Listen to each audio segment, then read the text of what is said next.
Hello and welcome to the Pretty Good Gaming Daily Triple. That's your no shit gaming news video. 3 news stories in one video with 0 faff. It's been a minute since I had to talk about Cyberpunk and I've really enjoyed not having that bitter taste in my mouth. But since there's bugger all going on this week, it looks like we're having to go back there. The game's lead gameplay designer, Andrzej Zawadzki, forgive me if I'm pronouncing that wrong, is leaving CD Projekt. According to his Twitter, after almost 8 years, my time at CDPR has come to an end. It's time for the new adventure.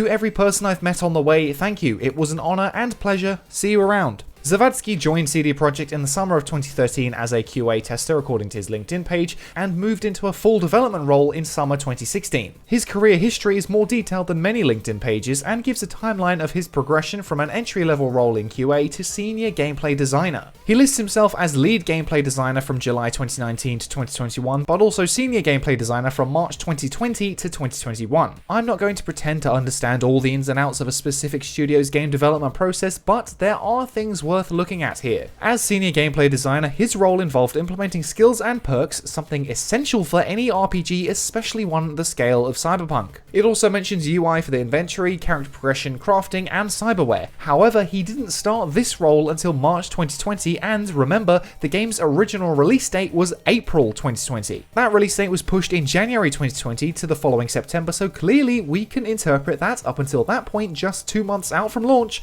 the game had little to no functional skill system or finalized UI. 2 months out from release with big issues like this highlights just how much was going wrong with the game's development. Obviously that delay was a good idea and delays are always a good thing, but this helps paint a picture of just how bad things really were behind the scenes. To be fair, his departure isn't necessarily a good or bad sign, but given the state the game is still in, it doesn't look good to me to see such a senior member of staff leaving. Recently the studio faced a huge cyber attack which caused lots of game files and legal documents to be leaked, as well as damage to the company's internal network. This caused a delay to the second major patch, which was due out in February, and we're yet to hear when we can actually expect it now. The game's Twitter account did recently release a series of patch notes stylized as a news bulletin of changes to Night City, but these are very minor tweaks as we still wait for the full patch. Patch 1.2 adjusts the police so they don't spawn out of nowhere and take a little time to respond to crimes, added settings for vehicles to help you have more control, the ability to rock your car back and forth if it gets stuck, and the ability to rebind movement keys on PC and remove double tap dodging. Yes, these fixes are appreciated, but they are such basic things that just should have been there all along. Presenting it as an in-canon news report is pretty fun and much better than those infamous yellow screens, though I'd appreciate that tongue-in-cheek approach to the patch notes much more if the game didn't still have loads of glaring issues. With Zawadzki's departure, it seems to me that he may be leaping from a sinking ship and getting the hell out of a bad position now that the project is officially released. Crunch is a widely reported problem with the development of this game, and it's very likely that it has persisted even after launch in order to fix all the game's various issues,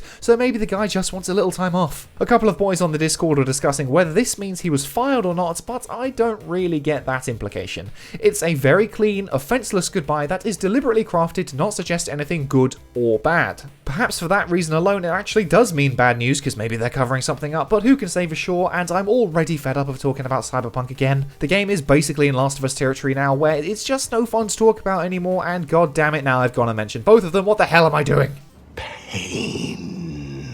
And next up, Australia is a wonderful country with beautiful people, stunning beaches, and virtually everything can kill you. But despite being the prettiest yet poisonous flower on the planet, you're not allowed to have those darn video games all the kids keep playing. The country's laws and age restrictions around video games are notoriously harsh compared to most other nations, and the latest victim is Disco Elysium by ZAUM, and my god, I have no idea how to pronounce this developer's name. Is it ZAUM? Is it Zaum? Please help me. The game originally released back in 2019 and is getting a Final Cut upgrade on March 30th with new content including fully voiced dialogue, new quests, art, and animations. This version is getting a console release, so it is this new version which is getting blocked by Australia's classification board for just being too downright offensive. Well, so what? Be offended. Nothing happens. Now, to be fair, I'm not Australian, but this reasoning sounds pretty damn bizarre to me. The computer game is classified RC, meaning it's banned, in accordance with the National Classification Code, as computer games that depict, express, or otherwise deal with matters of sex, drug misuse or addiction, crime, cruelty, violence, or revolting or abhorrent phenomena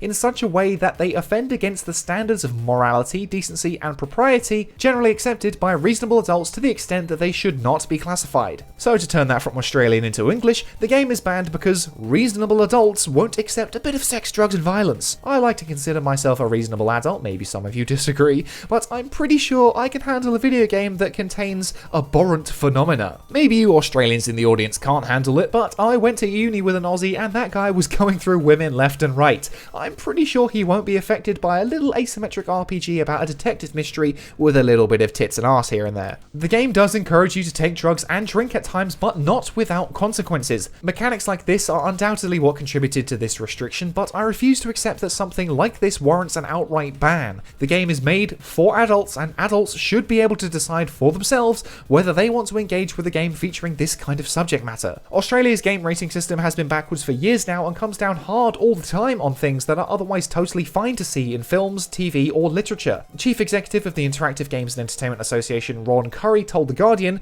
"Games are treated differently and the classification guidelines do not hide it. In spite of the government's own research to the contrary, when an R18+ classification was introduced for games, they insisted on making interactivity a determinant in classifying games, unlike film and publications. There are also other restrictions leveled at games around violence, sex, drug use, and incentives that aren't applied to film. The game classification system has been under review since January 2020, but the needle hasn't moved in the 14 months since. This classification has only been a problem recently because of the impending physical release on consoles, while the game has been on Steam since launch in 2019. This means more hoops to jump through and red tape to cut, but you can still pick it up now on Steam if you are in Australia, so you best do that while you can. Personally, I am waiting on a Switch version so I can play on the sofa in handheld mode, and this game has got glowing reviews across the board, so it's a real shame that Australia's archaic classification system relies on outdated ideas of moral panic more than anything rational. And finally, Ikumi Nakamura is a name you may remember from E3 2019, where she warmed everyone's hearts with her authentically awkward charm.